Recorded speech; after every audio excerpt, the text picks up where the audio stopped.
Hey, Bills Mafia. We know there's only one topic every day. All Bills, all the time. And now Matt Beauvais and Sal Capaccio are going really deep, talking Bills all year long, because it's always game day in Buffalo.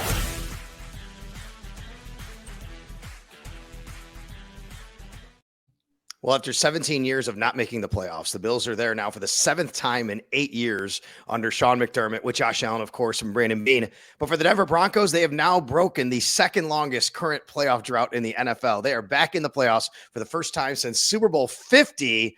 And now joining us to talk about here, and it's always game day in Buffalo, is Mark Schlereth. Welcome in. It's Sal Capaccio, Matt Beauvais. Yeah, Matt, this is cool, right? I mean, you get the Broncos breaking their drought, coming to Buffalo, and we got a great guy to talk about it. Yeah, no kidding. Mark, you're like legitimately a friend of the program now. I feel like we've had you on like 3 or 4 times this year, so maybe you're the good luck charm. Yeah, well, I don't know about all that. I think the guy pulling the trigger, number 17, might be the good luck charm, but I'm happy to jump on the coattails, no question about it.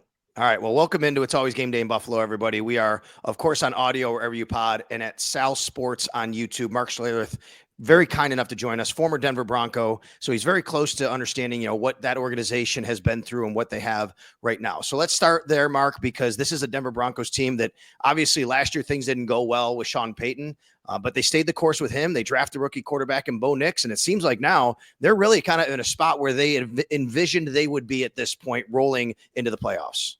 Yeah, I don't know how many people envisioned it, but I think certainly Sean envisioned it. And, he had the vision for the quarterback after meeting with all the quarterbacks, and they did an extensive breakdown of every quarterback in the draft, other than Caleb Williams, because they knew Caleb Williams was going number 1 overall to the Chicago Bears. And this was the hand-picked selection of Sean Payton. It was Bo Nix and nobody else. And now, Jaden Daniels has had an unbelievable year, but to fit in the offense that Sean Payton wanted to run, he believed that Bo Nix gave him the best chance to have success right off the bat, and certainly that has come true. Now, you look at the Denver Broncos, I mean, it's amazing because offensively, they've had a solid offensive line that's played together the entirety of the season. But the bottom line for them is they have no running game. They don't have a bell cow running back. They've got a bunch of young wide receivers. The only guy that has true experience is Courtland Sutton. They don't have a legitimate middle-of-the-field threat at the tight end position, and yet here we sit with 10 wins when Vegas had them winning, 5.5 games. So it's been a remarkable run for the Denver Broncos, and Sean Payton has done a hell of a job coaching this football team, changing the culture of this football team. They've had several defensive guys really step up and become, prominent players in the National Football League. But they're a really good football team. I wouldn't call them a great football team, but a really good football team that on any given Sunday, if they create some turnovers, they can beat you. Mark, how would you explain Bo Nix's rookie season? And for Bills fans, this is going to be their first chance to play against him. So is there anybody you would compare him to? Yeah, I think one of the things that always comes out that's interesting to me is people will say, well, he doesn't have big time arm strength or arm talent, which is ludicrous. It's probably the dumbest thing anybody ever evaluates on a quarterback. Timing, the accuracy, you can't have accuracy if you don't have great timing. But his timing, his release, how quick his release is, and his ability to process information is outstanding.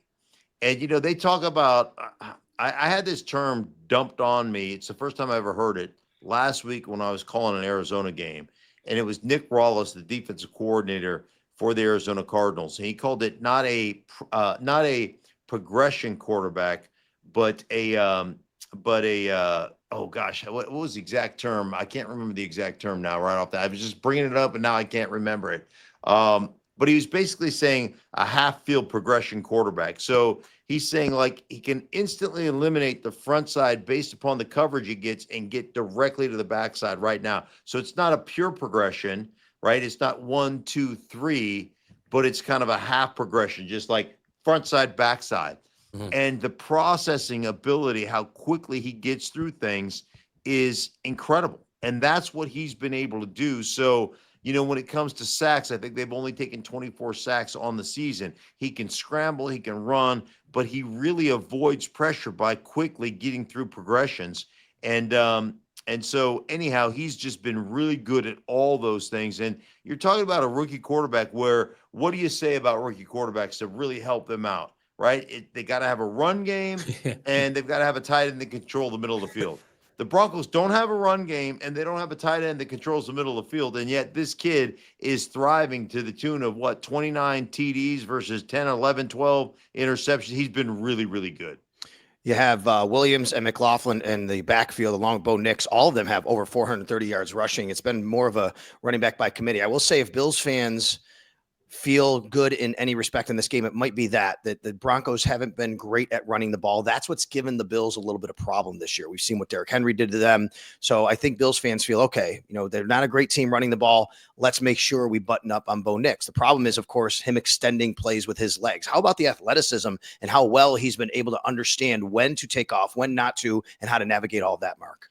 Yeah, a lot of young quarterbacks and even some old ones try to escape out the back of the pocket, which is just a recipe for disaster because DNs and edge players in this league, are running 4.45. Like they can run with you. So, that's always a problem. Not taking sacks, and that was the biggest issue that Sean Payton had with Russell Wilson is his propensity to take sacks, and it drove him crazy. And his escape lanes out the outside or the back of the pocket also drove him crazy. So the really good quarterbacks or the really guys that really avoid the pressures and avoid the sacks are able to climb into the pocket and then create an escape route out the edges and up the middle. And he's got that. And so it'll be really interesting to see also that QB run game. They've done some of it. They haven't done a lot of it. The RPO game, the zone read game, and just the flat out quarterback sweep game. They've done a little bit of that. I'm wondering if they're going to unleash some of that on Buffalo because let's face it, right now, when you just look at these two teams, Buffalo's a better team. Top to bottom, they're a better team. I don't have any problem admitting that. Like that's just the way it is.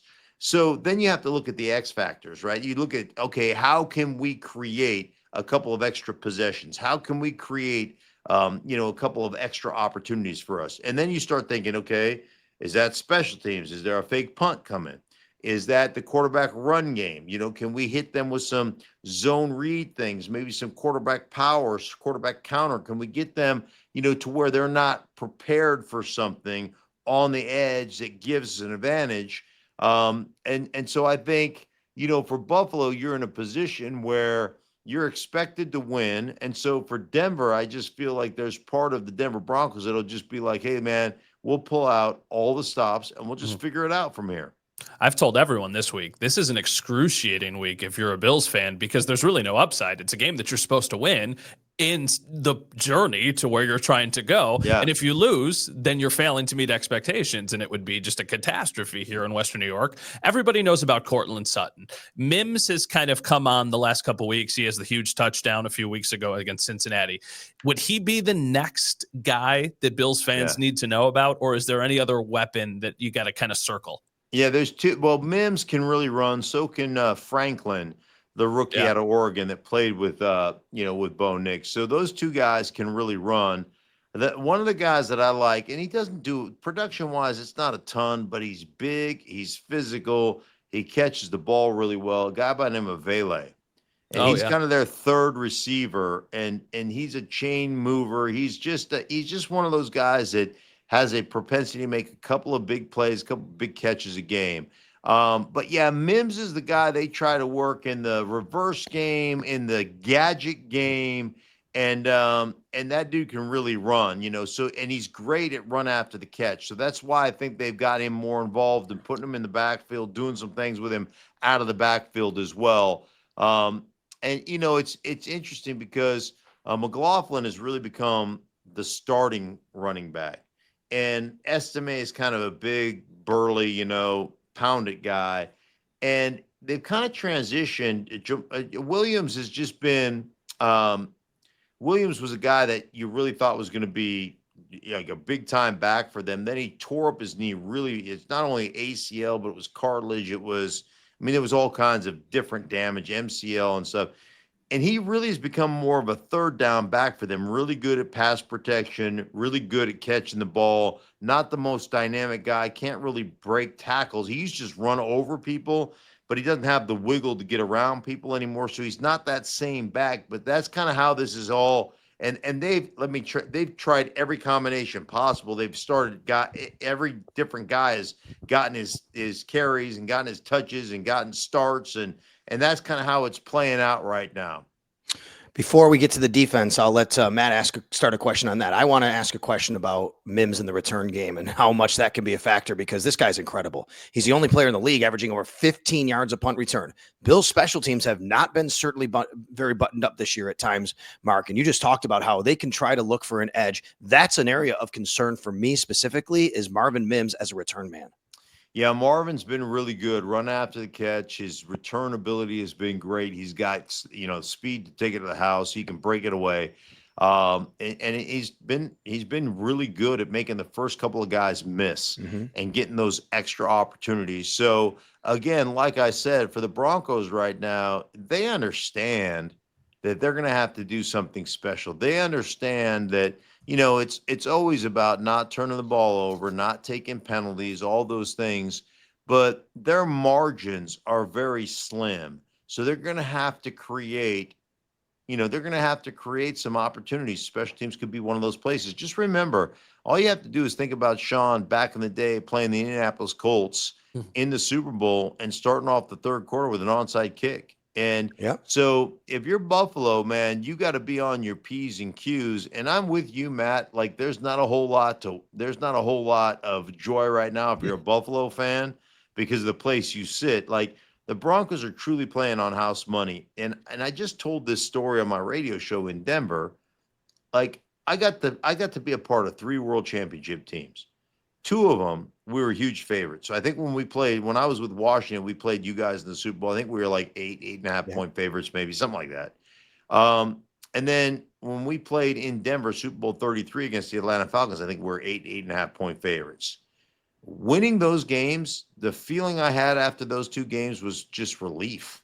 Like, gosh, thank God that's over, right? Like, because we were just better than Buffalo, and we were better than Atlanta. But playing the Green Bay Packers in Super Bowl 32, when we kicked off, we started the week at 13-point underdogs, kicked off at 11.5-point underdogs. That was euphoric. That was pure joy. And there was a bit of playing on house money. Nobody believes in us, so let's just go out here and shock the world. There was a lot of that went on in that Super Bowl. And that's how I feel the Broncos are playing right now. Like, nobody thought we'd be here. We've got a rookie quarterback and a bunch of young players on the offensive side of the ball. Other than Pat Surtain, we got a bunch of guys on defense that nobody's ever heard of. And yet, we're outstanding. They're outstanding on that side of the ball. And Bo Nix is an X factor because he can not only sling it, man, but he can extend plays and he can run around. He can make some plays happen. So, yeah, they're kind of a scary team. And yet, you still think Buffalo is going to beat them by 10. But the bottom line, this is just a weird position to be in, I think, if you're the Buffalo Bills. I'm so glad you shared that story because I feel like that is kind of perfectly encapsulating how a lot of people here feel. It's like, man, you're the favorite. This is not something we're used to, right? They've been a good team, but there's always been, but what about this? What about this? What about this? This year, it feels like the stars have aligned, and it's supposed to be the year that the Bills can ultimately get there.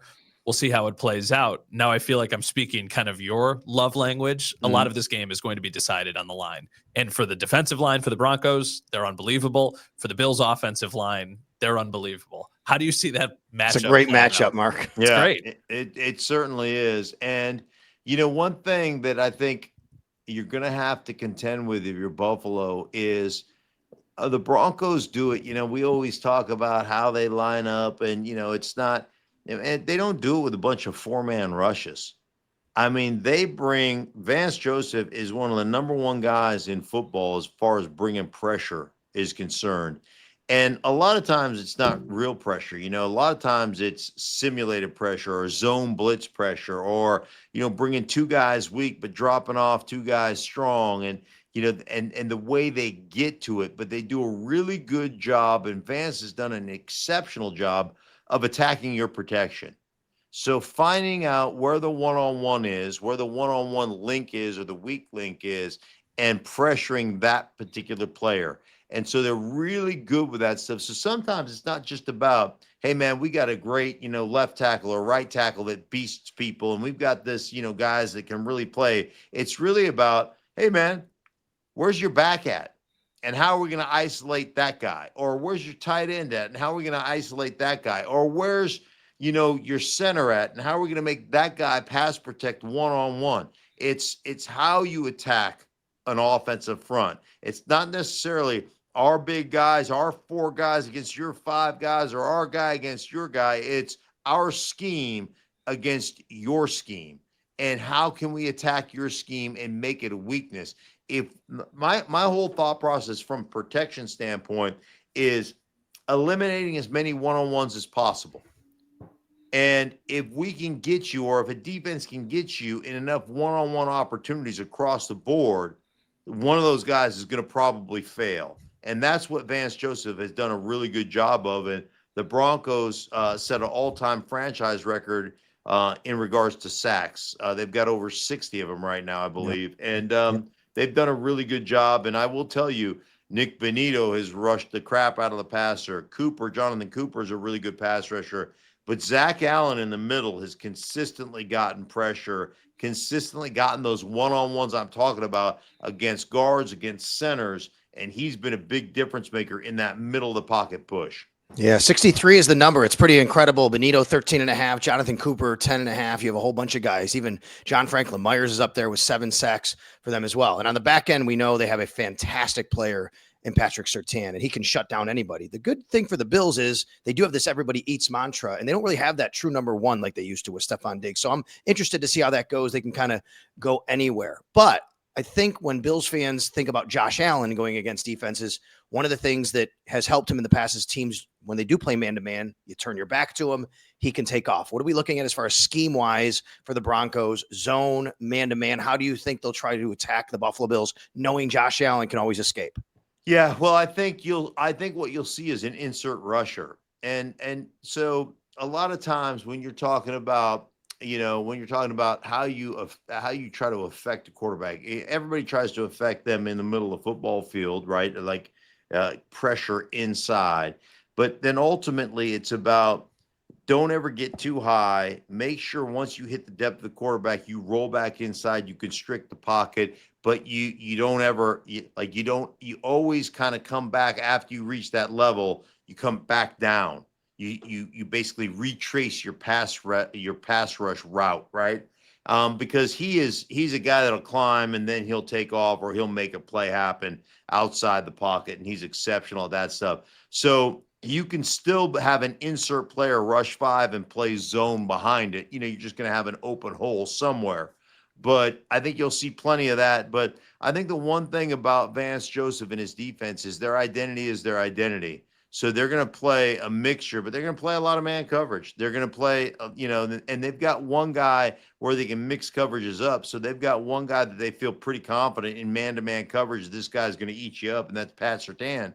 And then ultimately they can roll coverage other places and then get double teams other places. So the thing that they have that a lot of teams don't have, they have the versatility to do a little bit of everything, but a lot of zone pressure, a lot of just pressure, 5-man pressures.